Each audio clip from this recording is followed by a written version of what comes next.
ఇవాళండి ఇవాళ నేను బెహరా ఇడ్లీ ఆవకాయ ఇడ్లీ చూపిస్తానండి. మొదటండి ఇలాగా నెయ్యి కరగబెట్టి ఇడ్లీ ప్లేట్కి రాసుకుందామండి. ఇలా రాసుకుంటే ఇడ్లీకి నెయ్యి వాసన వస్తూ గుమ్మగుమ్మలాడుతూ ఉంటాయి కదండి. ఇదిగోనండి ఇలా రాసేసాను. ఈ బెహరా ఇడ్లీ దీనికండి అల్లం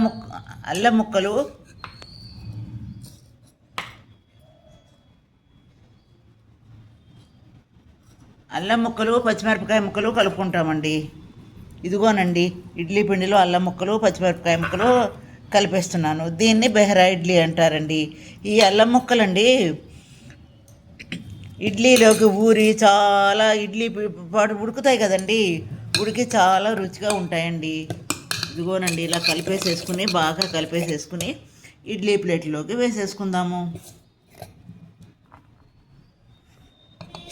ఇదిగోనండి ఇలా వేసేస్తున్నాను.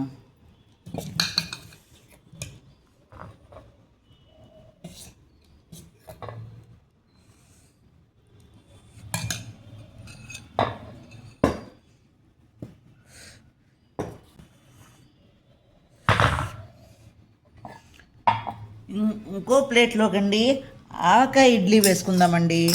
ఆవకాయ ఉంటుంది కదండి, మనం ఇడ్లీ పిండిలోకి ఆవకాయ ఇలా కలిపేసేసుకుని నెయ్యి రాసి ఎలాగో ప్లేట్లో పెట్టేసుకున్నాను కదండి. ఇది అన్నమాట, ఒక ప్లేట్లో బెహరా ఇడ్లీ, ఒక ప్లేట్లో ఆవకాయ ఇడ్లీ వేస్తున్నాను అనమాట. ఇదిగోనండి ఆవకాయ పిండిలో బాగా కలిపేయాలండి. ఇదిగో చూడండి బాగా ఎర్రగా కలిసిపోవాలి, బాగా కలపాలి.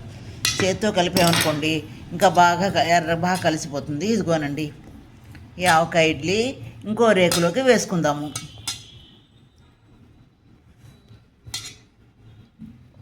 ఇదిగోనండి ఇలా ఆవకాయ ఇడ్లీ కూడా ఇంకో ప్లేట్లోకి వేసేసుకున్నాక ఇప్పుడు ఇడ్లీ పెట్టేసుకుందాము.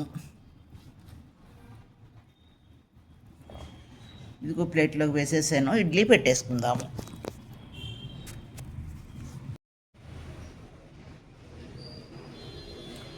ఇదిగోనండి బెహరా ఇడ్లీ ఆవకాయ ఇడ్లీ వేస్తానని చెప్పాను కదండి. ఇదిగోనండి ఇలా తీసేసుకుందామండి.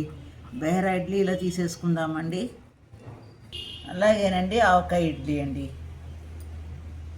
కాంబినేషన్ అండి. ఇవాళ నేను సాంబార్ పెట్టుకున్నానండి. సాంబార్ ఉల్లిపాయలు లేవనుకోండి, మనం ఉల్లిపాయలు నేతిలో వేయించుకుని ఇలా వేసేయచ్చండి. ములక్కాడ బదులు ములగాకు వేసానండి. ఇలా వెల్లుల్లిపాయలు అది వేసి గుమ్మగుమ్మలాడుతూ సాంబార్ పెట్టుకుని ఇవాళ ఇలా సాంబార్ చేశానండి. ఉల్లిపాయలు అవి వేసి ఇలా సాంబార్తో తింటే చాలా రుచిగా ఉంటుంది. ఇదిగోనండి ఈ బెహరా ఇడ్లీ అండి, అల్లం ముక్కలు పచ్చిమిరపకాయ ముక్కలు మధ్యలో తింటుంటేనండి నోటికి తగులుతూ చాలా రుచిగా ఉంటుందండి. ఈ ఆవకాయ అండి మామూలుగా మన ఇంట్లో ఖర్చు కాలేదనుకోండి, ఇలా కలుపుకొని వేసుకున్నాం అనుకోండి చాలా రుచిగాను ఉంటుంది, ఖర్చు అవుతుంది. ఏమంటారు చెప్పండి? దీనికి కాంబినేషన్ సాంబార్ చేసుకున్నానండి. ఈ ఇడ్లీలు మీరు కూడా చేసుకుని లైక్ చేసి షేర్ చేసి సబ్స్క్రైబ్ కూడా చేయండి.